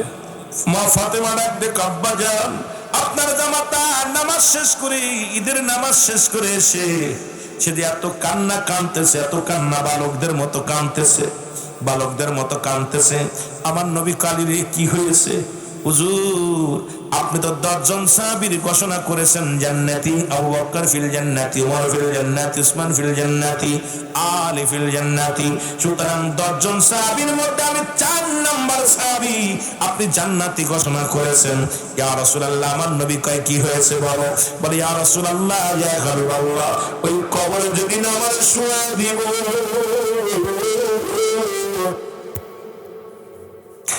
ওই মাটির মধ্যে যেদিন আমার শোয়া দিব, ওই মাটি আমার ছাড়বে না। মাটি আওয়াজ দে বলে, আলী রে, আলী রে, আজকে তুমি আমার চাপ দিয়ে হাড্ডি ভেঙে দিলা। তুমি আমার ভিতরে আসো, আমিও তোমারে দেখবো। ইয়া রাসূলুল্লাহ, ইয়া হাবিবাল্লাহ, না জানি কখন মারা যায়, না জানি কখন দুনিয়া থেকে বিদায় হয়ে যায়। ওই মাটি যদি আমার সঙ্গে দুর্ব্যবহার করে, নবী গো, ওই মাটি আমার ছাড়বে না। হযরত আলীর চোখের পানি জমিনের মধ্যে পড়ে। এত কান্না করতে করতে সর্বশেষে আওয়াজ শুনতে পাইলেন, আলী তোমার কান্না সহ্য করতে পারি নাই, আমরা জমিন তোমারে মাফ করে দিছি। জোরে বলেন সুবহানাল্লাহ। সুতরাং এই কবরের চিন্তা যদি কোনো মানুষের ভিতরে থাকতো, ও যুবক, এই মানুষটার যদি একবার চিন্তা তো কবরে একটা রাত আমি কেমনে থাকবো, একটা দিন আমি কেমনে থাকবো, একটা ঘন্টা আমি কেমনে থাকবো, একটা সেকেন্ড আমি কেমনে থাকবো, যেখানে কোনো বাতি নাই, আলো নাই, মুসলমান সাথী নাই, বন্ধু নাই, বান্ধব নাই, এই জায়গা কেমনে থাকবে আমার বাবা? আমার শোনো, এই জন্য নবীর সাহাবীরাও কেঁদে গেছেন, অসংখ্য নবীগণও কেঁদে গেছে। ওই কবর হলো মানুষের দ্বিতীয় ঘাঁটি, 1 নাম্বার ঘাঁটি হলো মরণ। এই মরণ থেকে আল্লাহ বাঁচার কোনো পথ নাই, উপায় নাই। এই মরণটার কথা বলতে গেলে অনেক কথা এসে যায়। একজন নবী এখনো জান্নাতের মধ্যে আছে, যার নাম হলো হযরত ইদ্রিস আলাইহিস সালাম। এই ইদ্রিস আলাইহিস সালামের কাছে আজরাইল এসে জানটা নিয়ে গেল। ইদ্রিস আলাইহিস সালাম এখনো জান্নাতের মধ্যে আছে। অনেক লম্বা ইতিহাস বাবা, শুনে নাও। আল্লাহ পাক ডাক দে বলে, বন্ধু তুমি জান্নাত পেয়ে খুশি নি? আল্লাহ আমি খুশি, তবে তোমার কাছে জানতে চাই তোমার আজরাইল আমার মনে হয় আমার সঙ্গে ভালো ব্যবহার করে নাই। আমার আল্লাহ বলে, আজরাইল যাও ইদ্রিসে যাবে। আসো ইদ্রিসের কাছে আজরাইল এসে, আসসালামু আলাইকুম নবী ইদ্রিস। ওয়ালাইকুম আসসালাম। আজরাইল যখন আসলেন, বলে আজরাইল আগে বলো আমার রূহটা তুমি কেমনে বাইর করেছো? বলে হুজুর আপনার রূহটা আমি বাইর করেছি। পৃথিবীর মধ্যে একমাত্র ইমানদারের রূহ বাইর করার জন্য জমিনের মধ্যে আসি, আর বেঈমান মুনাফিকদের রূহটা বাইর করার জন্য আমি জমিনের মধ্যে আসি না। আমি এত বড় দানব, আকাশে জমিনে আমার পা, আকাশে আমার মাথা, তাম পৃথিবীর পানি যদি আমার মাথায় ঢেলে দেওয়া হয়, একটু পানি গড়ায় পড়বে না জমিনের মধ্যে। আমি এত বড় দানব। ইয়া রাসূলুল্লাহ, ইয়া আল্লাহ নবী ইদ্রিস আলাইহিস সালাম শোনেন গো, আপনার রূহটা আমি বাইর করেছি। যেমন মায়ের বুকে দুধ খাইতে খাইতে সন্তান ঘুমিয়ে যায়, ঠিক তদ্রূপ আপনার রূহটা বাইর করেছি। ইদ্রিস আলাইহিস সালাম চিৎকার দিয়ে বলে, আজরাইল এই মউত যদি এত কঠিন হয়, যাদের মরণের সময় তুমি যন্ত্রণা দিয়ে মারো, তাদের মরণটা কত কঠিন হয়। আমার মরণ শিবে কখন কেউ তো জানি না, আমার মরণ আরো জোরে বলেন, আমার মরণ শিবে কখন কেউ তো জানে। এ আমি চলে যাব, আমায় তোমরা ভুইলা যেও না, আমি চলে যাব। আমার মরণ আসিবে কখন কেউ তো জানি না। আমার এ দুনিয়ার মুসলমান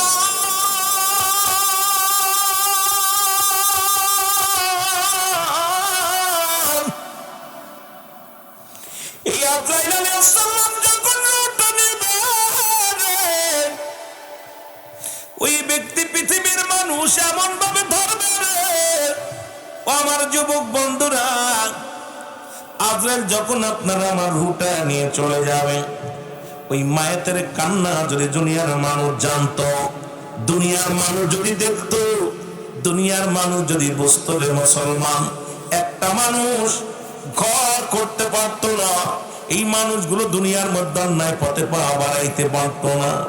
যখন আপনারে আমার দাপনে কাপনের পরাইয়া গোসল করাতে নিয়ে যাবে,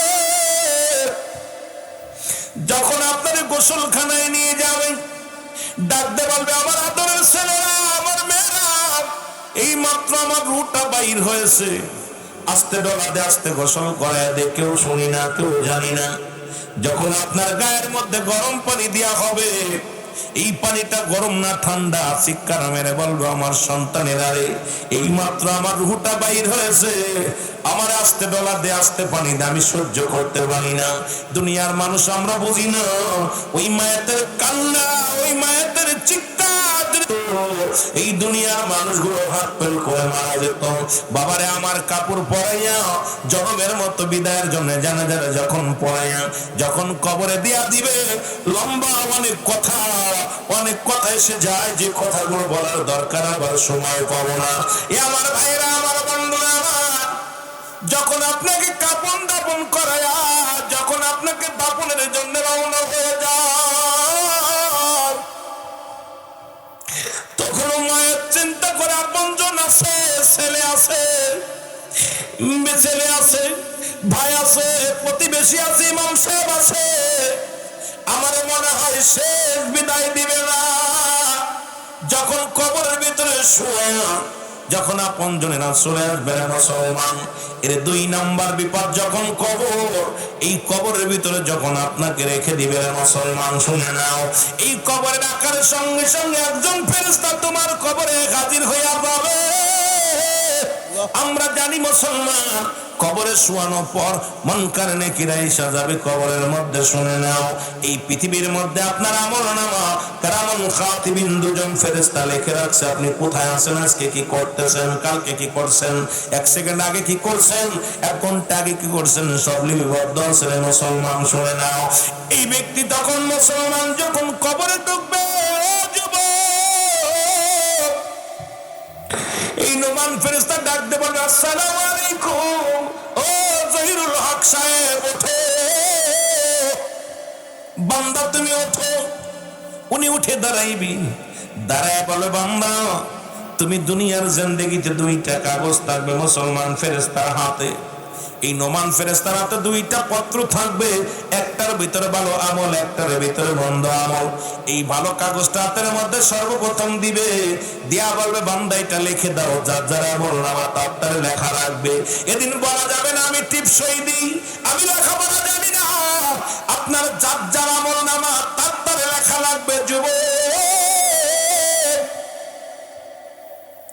এই আমল নামাটা যার যার আমল নামা তার লেখা লাগবে। এবার নোমান ফেরেশতা ডাক দে বলে বান্দা লিখে দাও। বলে আমি কলম পাবো কই, আমার কাছে কোনো কলম নাই। ডাক দে বলে বান্দা কলম তোমার ডান হাতের শাহাদত আঙ্গুল মুবারক, এইটা তোমার কলম। আমি অনুরোধ করে যাব যুবক রে, এই হাত দে আর সুদের কারবার করিস না, ঘুষের কারবার করিস না। এই হাতে দাম দিয়ান কর, এই ধান দে, এই হাতের মধ্যে আর গাঁজা ধরিস না, মদ ধরিস না, এই হাতটার মধ্যে আর ইয়াবা ধরিস না, এই হাতটার মধ্যে আর হাত দে কারো কষ্ট দিস না রে যুবক। ডাকতে বলবে তোমার ওই ডান হাতের শাহাদত আঙ্গুল মারো হলো কলম রে যুবক, এই কলমটা দিয়ে লিখে দাও, কলম পাইবে কালি পাইবে না। ডাকতে বলে বান্দা বলবে ও ফেরেশতা আমি কলম পাইলাম, কলমে তো কোনো কালি নাই।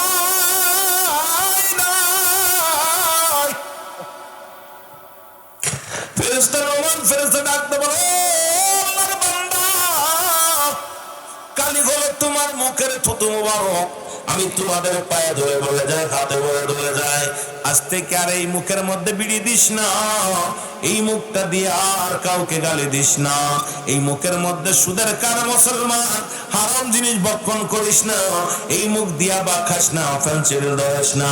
এর যুবকরা তোদের পায়ে ধরে বলে যায় এই মুখটারে পবিত্র রাখ, মুখটারে পবিত্র রাখ। এর 10 মাস 10 দিন যখন মায়ের পেটে ছিল, ওই মায়ের পেটে থাকা অবস্থায় আল্লাহ রাব্বুল আলামিন মায়ের নাভির সঙ্গে তোর নাভিটা জুড়াইয়া দিয়েছে। মায়ের নাভির সঙ্গে তোর নাভিটা জোড়াইয়া দিছে। এই কোরআন তো তোর নাভি দিয়া খাইছে, মুখ দিয়ে খাওয়ান না। এই মুখ দিয়ে আল্লাহর জিকির করবি, এই মুখ দিয়ে আল্লাহর মুসলমান কোরআন পড়বি, এই মুখ দিয়ে নবীর দুরূদ পড়বি, এই মুখ দিয়ে আব্বা মারে ডাকবি, এই মুখ দিয়ে সত্যের আহ্বান করবি। এই মুখটার মধ্যে আল্লাহ কো রক্ত ঢোকান নাই, মায়ের নাভির সঙ্গে নাভিটা জোড়াইয়া দিছে। 10 মাস 10 দিন খাওয়াইছে, নাভিদের সঙ্গে খাওয়াইছে রে যুবক। শুনে নাও, আজকে সেই মুখের মধ্যে কেমনে গালায় টান দাও, সেই মুখ দিয়ে কেমনে তোমরা মদের মুসলমান মদের মধ্যে টান দাও, সেই মুখ দিয়ে কেমনে তুমি বিড়ির মধ্যে টান দাও। একবার কি তোমার চিন্তা হয় নাই মুখটা পবিত্র রাখার দরকার? এরে বান্দা শুনে নাও, ডাকতে বলে বান্দা তোমার মুখের থুতু মুবারক হলো কালি।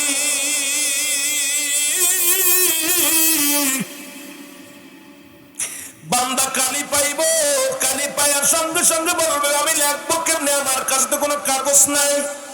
3 টুকরা কাপড়ের কাপড় দেওয়া হয়, 5 টুকরা কাপড়ের কাপড় দেওয়া হয়। ওই একখানা কাপড়ের কাপড় খুলে নিবে, নিয়ে বলবে বান্দাই নাও, তাড়াতাড়ি লেখো, দেরি করা যাবে না, তাড়াতাড়ি লেখো। বান্দার সামনে যখন দিবে সঙ্গে সঙ্গে 2-4 মিনিটের মধ্যে লেখা হয়ে যাবে। এর 2-4 মিনিটের মধ্যে লেখা যখন ও যুবক বন্ধুরা শোনো, যখন লেখা হয়ে যাবে হাত থেকে টানলে খুলে নিবে, হাত থেকে কেড়ে নেবে, আর একটা কাপড়ের কাপড় দিয়া দিবে। আজকে কত কাপড়ের কাপড় দিয়া হয়। এই মুসলমান শুনে নাও, শুনে নাও, ভালো করে শুনে নাও। এবার আর একখানা কাপড়ের কাপড় টানবে খুলিয়া, এবার আর একখানা কাগজ ধরা দিবে। বান্দা 80 বছরে কত জিনা করছো রে বান্দা, এই 40 বছরে কত জায়গা কত অন্যায় করেছো, কোথায় তুমি জিনা করেছো, কোথায় কোন মেয়ে নিয়ে গল্প করেছো, কোথায় কোন হোটেলে ছিলে, কোথায় মুসলমান শুনে নাও। এগুলো সব তোমার সামনে হাজির হয়ে যাবে। বান্দা চিৎকার মেরে কানবে আর বলবে আমি লিখতে জানি না, আমি লিখতে জানি না। এর ডান দিক থেকে মাটি চাপ দিবে, বাম দিকে ডান দিকে রাত্রিগুলো বাম দিকে চলে যাবে। আল্লাহ, বাম দিক থেকে যখন মাটি চাপ দিবে, বাম পাশের আড্ডিগুলো ডান দিকে চলে যাবে। উপর থেকে চাপ দিবে, নিচে থেকে চাপ দিবে, বান্দার আড্ডি গুড্ডিগুলো সব ভেঙে যাবে। বান্দারে এমন এক একটা গর্জন মারবে, মন মন মাটি নিচের তলে চলে যাবে, আবার তার উত্তোলন করা হবে। ও যুবক, তোমার জোর করে লেখানো হবে। এই কবরে এক একটা ধমক, এক একটা বাড়ি এত আওয়াজ হবে, মাগরিব থেকে মাগরিব পর্যন্ত পৌঁছে যাবে। এই প্রান্ত মুসলমান উত্তর দক্ষিণ পূর্ব পশ্চিমের সব প্রাণী বুঝতে পারবে কবরে আযাব হয়। কবরে যে আযাব হয়, আপনার বিশ্বাস যদি না হয়, আগামীকাল আপনার আব্বার কবরের পাশে একটা গরু বাঁধবেন, গরু বাঁধিয়া দাঁড়ায় থাকবেন, ভালো খাবার দিয়া দাঁড়ায় থাকবেন। দেখবেন ওই গরুটা রশি ছিঁড়াছিঁড়ি করবে, ওই গরুটা চোখ দিয়া দরদর করে পানি ছেড়ে দিবে, ওই গরুটা টালোমালো তাকাইবে। একমাত্র মুসলমান কবরে আযাব মানুষ এবং দানব বুঝতে পারে না, পৃথিবীর সব প্রাণী বুঝতে পারে ওই কবরে আযাব। আজকে আব্বা শুয়ে আছে কবরের পাশে, মুসলমান শুনে নাও, একদিনও দাঁড়াইলে না। মা শুয়ে আছে, 2-4 বছর পার হয়ে গেল, আব্বা মার জন্য একটু দোয়া করবার সুযোগটা পাইলাম না। আইরে কপাল পুরা মানুষ, ওই কবরে আযাব দুনিয়ার সব প্রাণী বুঝতে পারে। ওই কবরে আযাব, ওই কবরে ভয়ঙ্কর ভয়ঙ্কর আযাব। আল্লাহ, ওই কবরে আযাব থেকে আমাদের রক্ষা করো, ওই কবর থেকে আমাদেরকে বাঁচাও আমার আল্লাহ। ওই কবরের মধ্যে যেদিন শোয়া দিবে, আল্লাহ দয়া করে মায়া করে ওই কবরে যে সল জব হবে সহজ আমাদের করে দিও, জয় বলেন আমিন। মহব্বতের ইনশাআল্লাহ দুরূদ শরীফ পড়ুন, আল্লাহুম্মা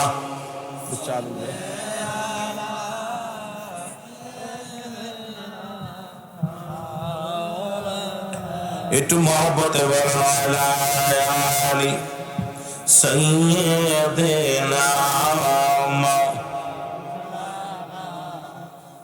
আরো জোরে বলেন আল্লাহুম্মা সাল্লি আলা সাইয়্যিদিনা ওয়া আলা আলি সাইয়্যিদিনা। এ ভাইরা আমার, বন্ধুরা আমার, 2 নাম্বার বিপদ হলো কবর, 3 নাম্বার হলো কিয়ামতের ময়দান। কঠিন, একটার পর একটা কঠিন, একটার পর একটা। এই কিয়ামতের আগে 70টা আলামত হবে। হাসরের ময়দানে যেদিন দাঁড়াবো, এর আগে 70টা আলামত হবে। অধিকাংশ আলামত হয়ে গেছে রে যুবক, এখন বাকি আছে কিছু অংশ, যার অধিকাংশ আলামত গুলো আমাদের অলরেডি হয়ে গেছে। তার মধ্যে মুসলমান 10টা আলামত, বড় বড় 10টা আলামত আছে এখনো বাদ। এই 10টার মধ্যে একটা নাম্বার ওয়ান হলো ঈসা আলাইহিস সালামের আগমন। মুসলমান শুনে নাও, ইমাম মেহেদী আলাইহিস সালামের আগমন, কানে দাজ্জালের আগমন। অযুবক শুনে নাও, ইয়াজিদ মাজুদের আগমন। 3টা ভূমিকম্প হবে এই পৃথিবীর মধ্যে। শুভ মুসলমান কিয়ামতের আগে কাশ্মীর মুসলমানদের দখলে আসবে। নবীজি বলে গেছেন কাশ্মীর আসবে, মুসলমানরা দখলে নিয়ে যাবে, কাশ্মীর দখলে নিয়ে চলে আসবে। তখন মুসলমানদের বিজয় ঝান্ডা বাজবে আকাশে। যুবক শুনে নাও, এই পৃথিবীর মধ্যে ইমাম মেহেদী আলাইহিস সালামের আগে দুনিয়ার মধ্যে আগমন ঘটবে, নবীজি বলছে। আর ইমাম মেহেদী আসার আগে 69 জন ভণ্ড নবীর আগমন, 39 জন ভণ্ড ইমাম মেহেদীর আগমন ঘটবে। এই দেশের মধ্যে অনেক পীর সাহেব ইমাম মেহেদী বলে দাবি করবে। যেমন আমার দেশে এক পীর সাহেব দাবি করে ফেললাম আমি ফাতেমার স্বামী। এই নামকম অনেক বন্ডর আবির্ভাব আছে, জোরে জোরে বলেন ঠিক কিনা। যদিও বিবাড়িয়ার মানুষ আপনারা কষ্ট পাবেন না, পাশে কুমিল্লা বিবাড়িয়ার পাশে এখন তো ঘরে ঘরে কুমিল্লার জমিনে পীর আছে। এখন অনেকে বলতে পারেন হুজুর আমাদের বিরোধিতা আবার করা কেন শুরু করলেন? আমি কারো বিরোধিতা করতে চাই না। এইরকম অনেক পীর সাহেব আছে, তারা নিজের আউলাদকে বলে ইমাম মেহেদী গেছে রে মুসলমান শুনে নাও। ইমাম মেহেদী বাংলাদেশে আইতো না। ইমাম মেহেদী বলে যদি কোনো বাংলাদেশে কোনো ব্যক্তি দাবি করে ওর জুতা দিয়ে যত পিটাবেন তত নেকি হবে, ততই সওয়াব হবে। জোরে জোরে বলেন চিল্লায়া বলা যাবে না আল্লাহু আকবার।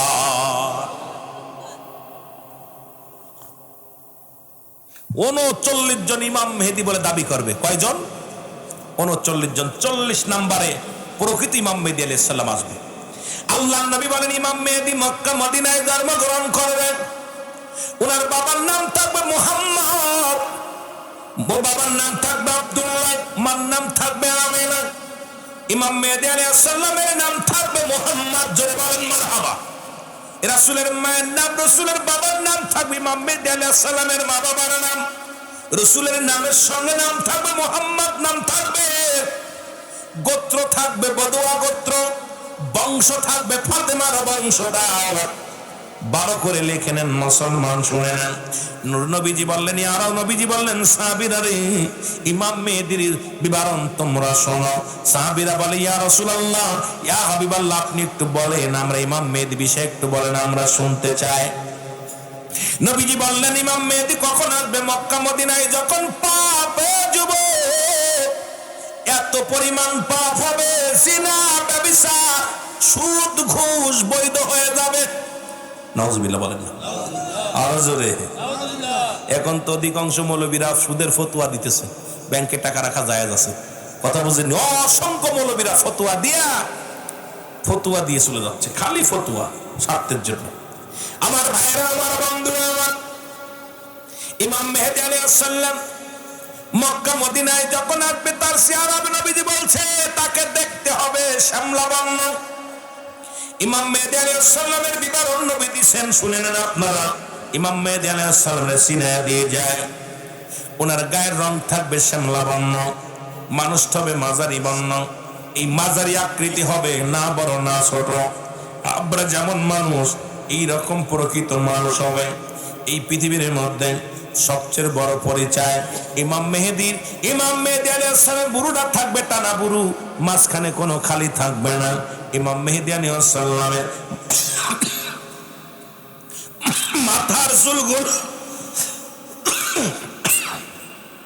মাথার চুলগুলো থাকবে কুকরানো মুকরানো। ইমাম মেহেদী আলাইহিস সালামের মাথার চুল থাকবে কুকরানো মুকরানো, গোয়াসুর চুল। ইমাম মেহেদী আলাইহিস সালামের মুসলমান কানের ভিতরে থাকবে লম্বা লম্বা পশম। নবী যেটা বলে গেছে শুনে নেন। ইমাম মেহেদী আলাইহিস সালামের সিনাটা থাকবে সিংহ পুরুষের মতো। এই সিনাটা থাকবে একটু টান টান সিংহ পুরুষের মতো। ইমাম মেহেদী আলাইহিস সালাম 1 নম্বরে সবচেয়ে বড় পরিচয় হলো উনি থাকবে তুতলা।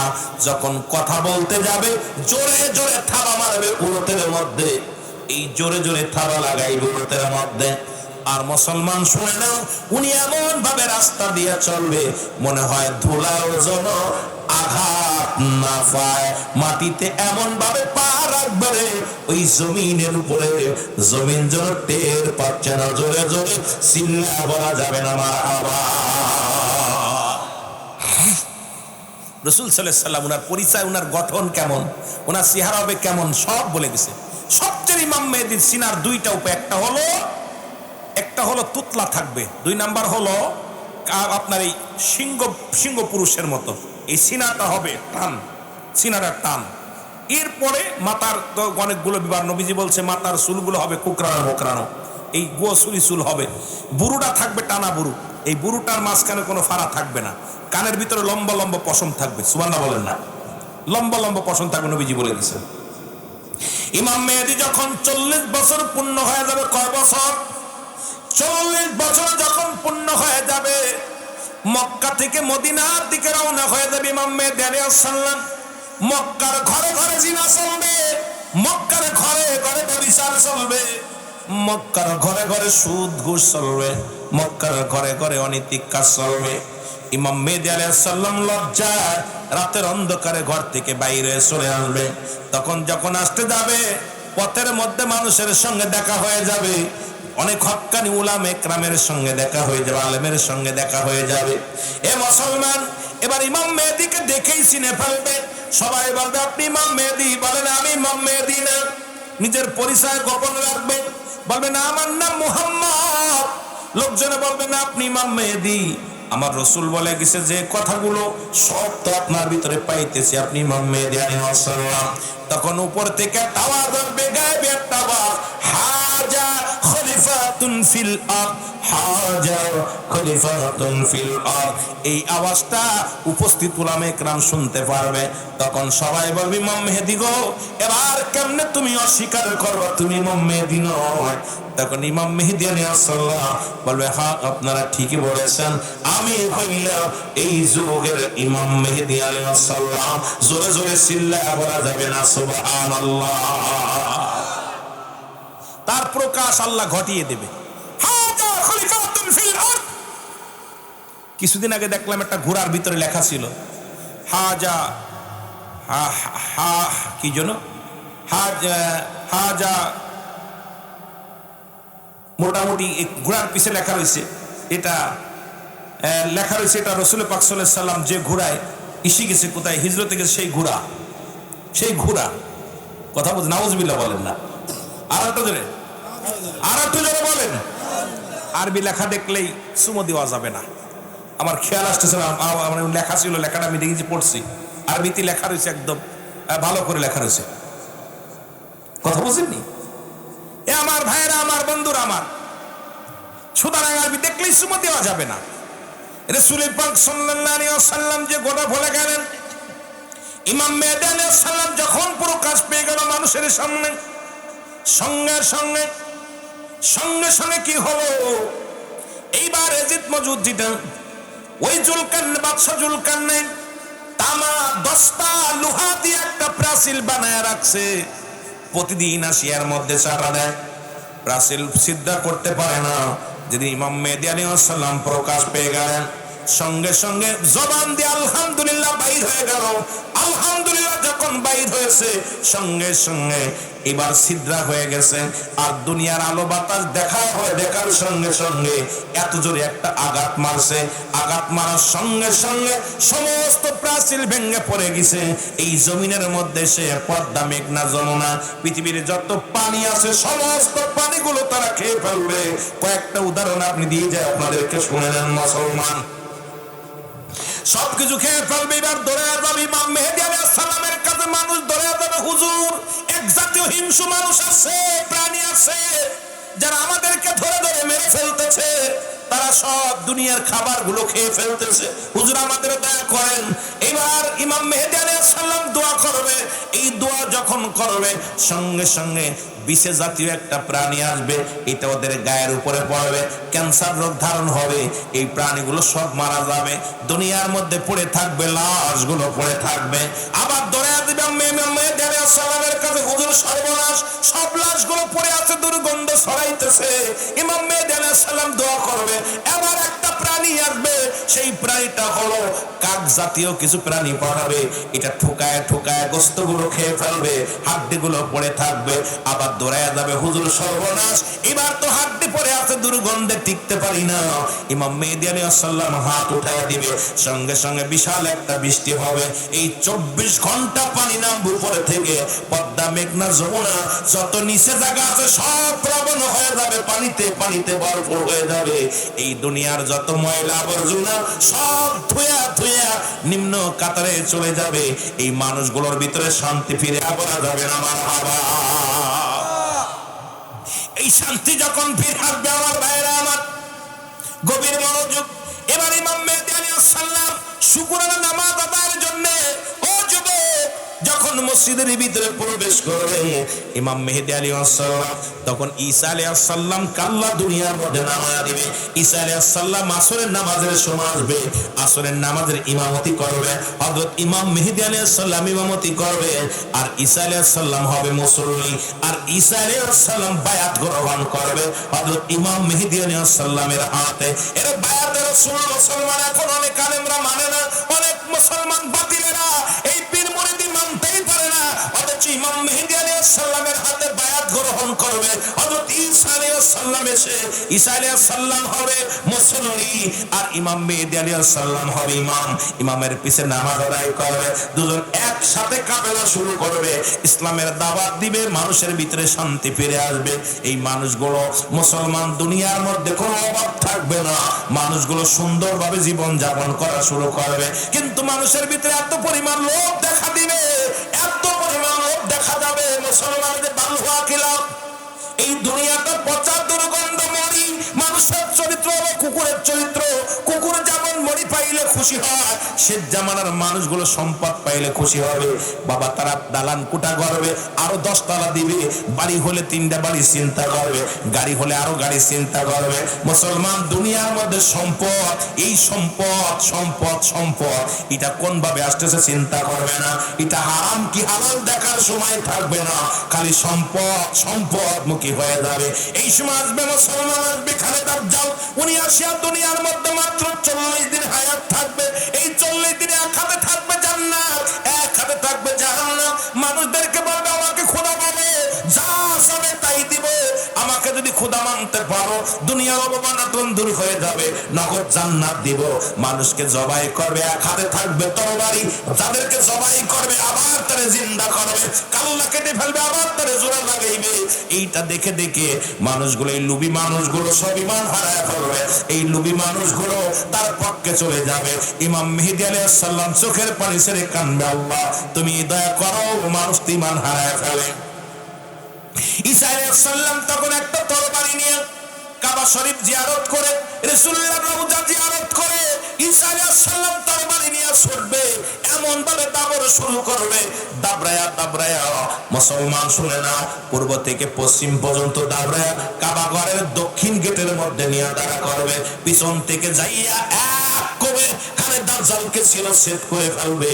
এবার যখন খালেদা জালের মৃত্যু ঘটে যাবে, খালেদা জালের মৃত্যুর পরে আবার বাবারা আমার ঈসা আলাইহিস সালাম এবার দাঁড়িয়ে থাকবে। আল্লাহ বলে আজরাইল আর দেরি নয়, আমার ঈসার মিশন শেষ হয়ে গেছে, এখন ঈসার জানাজা পড়বে ইমাম মেহেদী আলাইহিস সালাম। যাও আজরাইল তাড়াতাড়ি যাও। আজরাইল আলাইহিস সালাম হাজির হয়ে যাবে, ঈসা আলাইহিস সালামের মৃত্যু হবে, ঈসা আলাইহিস সালামের কাফন দাফন করবে কোথায়? আমার নবীজি বলে গেছেন, যারা মক্কা মদিনায় হজ করতে গেছেন, রাসূলুল্লাহর পায়ের গোড়ে, ডান পায়ের গোড়ে একটা কদমের গোড়ে একটা জায়গা আছে, নবীজি বলে গেছেন আমার ইমাম মেহেদী আলাইহিস সালাম যখন আসবে, ঈসা আলাইহিস সালাম আমার উম্মত হয়ে আসবে, ইমাম মেহেদী আলাইহিস সালাম আসবে, আর আমি এই জায়গাটা রেখে গেলাম, এই পায়ের গোড়ে ঘুমাইবে হযরত ঈসা আলাইহিস সালাম, আমার পায়ের গোড়ে ঘুমাইবে। এখন রাসূলুল্লাহর কদমের গোড়ে একটা কবরের জায়গা রয়ে গেছে, জোরে বলেন সুবহানাল্লাহ। ঈসা আলাইহিস সালামের কবর কোথায় হবে এটাও নবীজি বলে গেছে, জামার কদমের গোড়ে একটা জায়গা থাকবে, খালি জায়গা, ওই জায়গার মধ্যে কবরটা হবে। ঈসা আলাইহিস সালামের শেষ বিদায়ের পরে ইমাম মেহেদী আলাইহিস সালাম একটু ভেঙে পড়বে, এই মানুষগুলো আবার মুখ ফেরা নেবে, এমন সময় একটা কালো ধোঁয়া আসবে, এই ধোঁয়াটা মানুষের নাকে লাগবে, ইমানদারের নাক দিয়ে ঠান্ডা পানি বাইর হবে, সর্দি লাগবে, আর বেঈমানদের আটটা ছিদ্রা দিয়ে দোয়া বাইর হবে। এই বেঈমানগুলো তাও শিক্ষা হবে না, এত বড় একটা কঠিন রোগ, কঠিন একটা বালা মুসিবত আল্লাহ দুনিয়ার মধ্যে দান করবে, আপনাদেরকে গজব পাঠায় দিবে। এই গজবে ইমানদারেরা তাদেরকে নাক দিয়ে পানি বাইর হবে, মুসলমান ঠান্ডা জ্বর হবে, আর সব অসুখ আল্লাহ তাদের সব গুনাহ মাফ করে দিবে, আর বেঈমানদের আটটা ছিদ্রা দিয়ে দোয়া বাইর হবে। এই মানুষগুলোর জন্য আবার দোয়া করবে। 3টা ভূমিকম্প হবে, একটা হবে পূর্বাঞ্চলে, একটা হবে মধ্যপ্রাচ্যে, আর একটা হবে মুসলমান পশ্চিম অঞ্চলে। 3টা ভূমিকম্প হবে। প্রথম ভূমিকম্প যখন হবে, পূর্ব দেশের মানুষগুলো ইয়া নাফসি নাফসি শুরু হয়ে যাবে, তার হয়ে যাবে, ভূমি ধসে যাবে, দুনিয়ার মধ্যে বড় বড় নদী হয়ে যাবে, সাগর হয়ে যাবে, মানুষগুলো টিলার জায়গার উপরে বাস করতে থাকবে। এই মানুষগুলো আবার মধ্যপ্রাচ্যে একটা ভূমিকম্প হবে, এই রকম ভূমিকম্প হওয়ার পর বিশাল বিশাল সাগরে পরিণত হয়ে যাবে, নদী নালা হয়ে যাবে, মানুষগুলো কোন রকম বাস করতে থাকবে, মুনাফিক গুলো মারা যাবে, ভালো মানুষগুলো বেঁচে থাকবে। পশ্চিম আকাশে আর একটা পশ্চিমে যখন ভূমিকম্প হবে, ওই দেশের একই অবস্থা হবে, মানুষগুলো বেঈমান মুনাফিকরা দুনিয়ার মধ্যে গজবে পড়ে যাবে, ইমানদাররা বেঁচে থাকবে। ইমানদারদের নিয়ে হযরত মুসা হযরত ইমাম মেহেদী আলাইহিস সালাম সুন্দরভাবে জীবন যাপন করবে। এইবার মানুষের মধ্যে রব্বুল আলামিন এইবার দুনিয়ার মধ্যে যত তেলের খনি, ইউরেনিয়ামের খনি, সোনার খনি, রূপার খনি, কোনো বৈজ্ঞানিক লাগবে না, কোনো মেশিন লাগবে না, রব্বুল আলামিন নিজ থেকে একা একা দান করবে। এই মানুষের আর অভাব থাকবে না, যত ইচ্ছা স্বর্ণ ব্যবহার করতে পারবে, যত ইচ্ছা রূপা ব্যবহার করতে পারবে। পৃথিবীর যত খনিগুলো আছে সব খনিগুলো রব্বুল আলামিন বান্দার জন্য উঠায় দিবে। বলেন সুবহানাল্লাহ। এই ভালো মানুষগুলো যখন জগতের মধ্যে আসবে, এই কিয়ামতের আলোচনা করতে গেলে 4-5 ঘন্টার দরকার। কথা বুঝেননি? এত ফস করে সব ছেড়ে দিলে মানুষের সংখ্যা বেশি নাইলে ওয়াজ করে মজা পাই না। যাও আসেন দুই ভাঙ্গা চূড়া, তারপরে তো কথা বলতে হচ্ছে। এই জন্য আলোচনার মধ্যে আপনারাও বুবা মারে বসে আছেন, কষ্ট হচ্ছে আপনাদের? এছাড়া দিব আড়াল পড়তে হাই হাই 12:30 বেজে গেছে, কাম সারছে, টাইমও হয়ে গেছে। আমার বাবারা, এই যে আজকে দেখেন স্বর্ণের উপরে, বাবারে বাবা, স্বর্ণ কিনছে যারা, বড়িতে যেই দাম বাড়ছে 3 লাখ 2.5 লাখ হয়ে গেছে, মানুষ তো পাগল হয়ে গেছে। কথা বুঝেননি? এই রে পাগল হয়েছে। এই স্বর্ণগুলো রূপা, স্বর্ণ, ইউরেনিয়ামের খনি, যা পৃথিবীর বোমা তৈরি করে, পৃথিবীর সবচেয়ে দামি সম্পদ হবে ইউরেনিয়াম, যা দ্বারা ক্ষেপণাস্ত্র বানানো হয়, এটা উত্তোলন হবে। সুবহানাল্লাহ বলেন না? বান্দার ভিতরে কোনো চাহিদা মিটে এমন চাহিদা থাকবে না যে কিছু, সব ইমানদারদের জন্য সব চাহিদা পুরা করবে। খালি 2টা চাহিদা রাখবে, একটা হলো আমার আল্লাহর দিদার, আর একটা হলো দয়াল নবীর দিদার। আল্লাহু আকবার বলেন না? কারণ দুনিয়াবি যত চাহিদা তো সব মিটাই দিবে ইমানদারদের জন্য। যারা শেষ জামানায় থাকবে তাদের চাহিদা মিটাবে। এর মধ্যেও মানুষের ভিতর লোভ এসে যাবে, সুখে থাকলে ভূতে খিলায়, এটা কথা বলে না? এইবার যখন এরকম থাকবে, তখন আমার বাবার আবার আর একটা বৃষ্টি হবে। এই বৃষ্টিতে বিশাল এইরকম নূহ আলাইহিস সালামের প্লাবন যেমন হয়েছিল, অল পৃথিবী এরকম পানিতে থত করবে, এই প্লাবন হয়ে যাবে। এই জমিনের মধ্যে পানিগুলো শুকায় যাবে, 24 ঘন্টা থাকবে, পানিটা থাকবে মাত্র 24 ঘন্টা, আবার সব শুকায় যাবে, মানুষের মধ্যে আবার সমতল হয়ে যাবে। এই পানির ঢেউ, বড় বড় পাহাড়, বড় বড় এই যে টিলাগুলো ছিল, সব সমতল হয়ে যাবে, সমতল হয়ে যাবে। এইবার মানুষগুলো শুধু এই পৃথিবীর মধ্যে আবার ফসল বাদি খাবে, মানুষ শান্তি আসবে। এরপরে যখন আবার লোভ এসে যাবে, তখনই রব্বে কারিম ইসরাফিলকে হুকুম দিবে, যাও। এই বান্দার ভিতরে লোভ আসছে, তখন যখন ইসরাফিল আলাইহিস সালাম সিংহা হাতে নিবে, তখন এই জমিনটা থরথর করে কাঁপবে, এই জমিনটা থরথর করে কাঁপবে, আসমান জমিন কাঁপবে, প্রথম সিংহায় ফু দিবে। তখন মানুষগুলো পূর্ব দিক থেকে পশ্চিম দিকে দৌড় শুরু করবে। আর তখন এই দুনিয়ার মধ্যে যে বললাম বৃষ্টি আসবে, এই যে বৃষ্টি আসার পর মানুষ তখন উর্বর হয়ে যাবে জমিটা। যেমন জমিনের মধ্যে কোনো বীজ থাকলে দেখবেন এইটা কিন্তু পানি পাইলে জ্বালিয়ে যায়, ওই যে আপনার এই ঘাস বাদালে ঘাসটা যা আছে জ্বালিয়ে যায়। তদ্রূপ মানব দেহের মধ্যে একটা হাড্ডি আছে, যা পৃথিবীর কোনো আগুন দিয়ে ফোড়ানো যায় না, পৃথিবীর কোনো অ্যাসিড দিয়ে ফোড়ানো যায় না। দেখবেন হিন্দুরা মানুষ পোড়ানোর পর দেখবেন একটা হাড্ডি আছে, পুরাইতে পারে না, ওইটা মাটির নিচে পুঁতে রাখে। এই প্রত্যেকটা মানুষের পায়খানা রাস্তার উপরে 3 তেহারা বলা হয়। এই হাড্ডা পৃথিবীর কোনো অ্যাসিড দিয়ে কোনো বৈজ্ঞানিক পুরাতে পারে নাই। এই পৃথিবীর মধ্যে যেখানে থাকবে, এইখান থেকে আবার মানুষ গজে উঠবে, ওই হাড্ডি থেকে। ওই হাড্ডি যেখানে থাকবে সেখান থেকে মানুষ উত্তোলন হবে। যখন সিংহায় ফু দিবে, ইসরাফিল আলাইহিস সালাম যখন সিংহায় ফু দিবে, সবচেয়ে বড় মজার বিষয় হলো যে প্রতিটা মানুষের দেহের মধ্যে যেখানে কবর আছে, যেখানে যেখানে মানুষ শুয়ে আছে, এই হাড্ডি জীবনে পচবে না। আপনি প্রমাণ করে দেখতে চাইলে হিন্দুদের জিগাইবেন, 2-4-10 ঘন্টা ধরে পুরানো পর ওই হাড্ডি আর পড়ে না। ওইটা কি করে? মাটির নিচে পুঁতে থুয়ে চলে আসে। তো এইটা যেখানে থাকবে সেখান থেকে মানুষগুলো ওই রকম মানুষ একদম যেরকম আপনার সোজাই হয়, আপনার ওই জমিনে ফসল যেমন গজায়, ওই রকম মানুষ যে যেখানে আছে ওখান থেকে গজাবে। প্রথম ফুতে তখন গজায় যাবে, সব উঠে দাঁড়াবে। প্রথম যখন ফু দেবে, সমস্ত পৃথিবীর মধ্যে যে যেখানে ছিল সেখান থেকে সবাই উঠে দাঁড়াবে।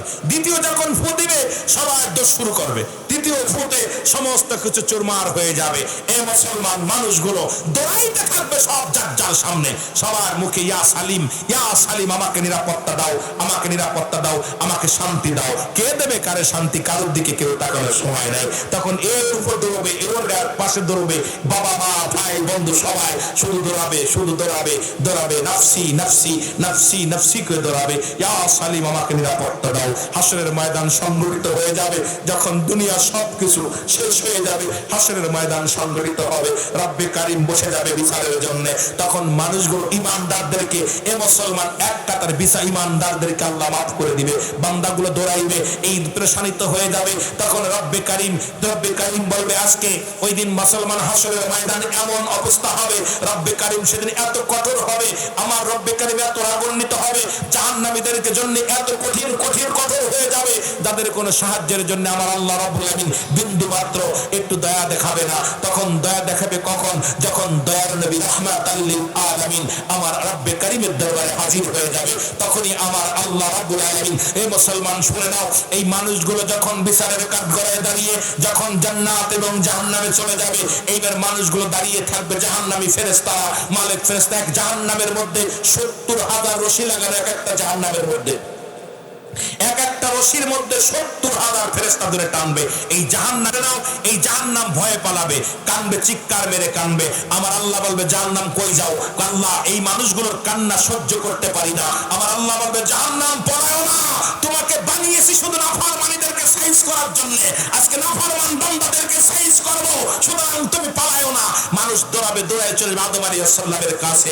আদম নবী বলবে আমি নয়, চলে যাও ঈসার কাছে, ঈসা বলবে আমি নয়, চলে যাও গোছার কাছে, ইব্রাহিমের কাছে, ইব্রাহিম বলবে আমি নয়, চলে যাও মূসার কাছে, মূসা বলবে আমি নয়, চলে যাও কোথায়? রাহমাতের নবী রাহমাতাল লিল আলামিনের কাছে। রহমতের নবীর কাছে যখন আসবে, নবীজির কাছে যখন দরখাস্ত করবে, নবীজি আমার দাঁড়িয়ে থাকবে, রব্বে কারীম বলবে ইয়া রাসূলুল্লাহ, ইয়া হাবিবাল্লাহ, হে বন্ধু আপনার অনুসরণ করে নাই, আপনার প্রেমিক নয়, সুতরাং ওদেরকে জাহান্নামে আজকে নিক্ষেপ করা হবে। নবীজি সঙ্গে সঙ্গে 3টা সিজদা মারবে। প্রথম সিজদা পড়ে নবী কাঁদবে। নবীজি কোন কান্না, আমার আল্লাহ বলবে হাবিব আপনি কাঁদেন কেন? বলবে আমার পরওয়ারদিগার আমার উম্মতের ক্ষমা করে দেন, যেহেতু আমাকে তারা চিনতে পারছে। আমার আল্লাহ বলবেন হাবিব আপনি পূর্ব পশ্চিম উত্তর দক্ষিণ তাকান, যতদূর পর্যন্ত আপনার দৃষ্টি শক্তি যায় আমি আল্লাহ রাব্বুল আলামিন আপনার উম্মতদেরকে মাফ করে দিলাম। নবীজি তাকাবে, সব উম্মতেরা জান্নাতে চলে যাবে। নবীর প্রেমে যাদের অন্তরের ভিতরে ছিল এরা সবাই জান্নাতে দৌড়াইতে চলে যাবে। আবার নবী সিজদায় পড়ে যাবে। আবার আল্লাহ বলবেন হাবিব আপনি আবার কেন তুললেন, আবার কেন লুটিয়ে পড়েন? আমার নবীজি বলবেন হুজুর আল্লাহ আজকে দয়া করেন।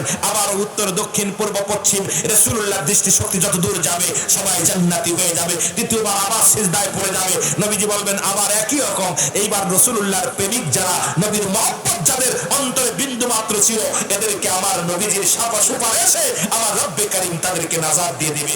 একদল থাকবে তারা না চিনবে আমার নবীকে, না চিনবে রব্বে কারীমকে। তখন আমার আল্লাহ পাক বলবে হাবিব আর দরখাস্ত করেন না, এদের জন্য আমি জাহান্নাম বানিয়েছি, একমাত্র জাহান্নাম হবে এদের ঠিকানা। জোরে জোরে চিল্লায় বলেন নাউজুবিল্লাহ। আল্লাহ বলেন এই সমস্ত মুনাফিকদের জন্য, বেঈমান কাফেরদের জন্য আমি আল্লাহ প্রস্তুতি করে রাখছি। বিসমিল্লাহির রাহমানির রহিম।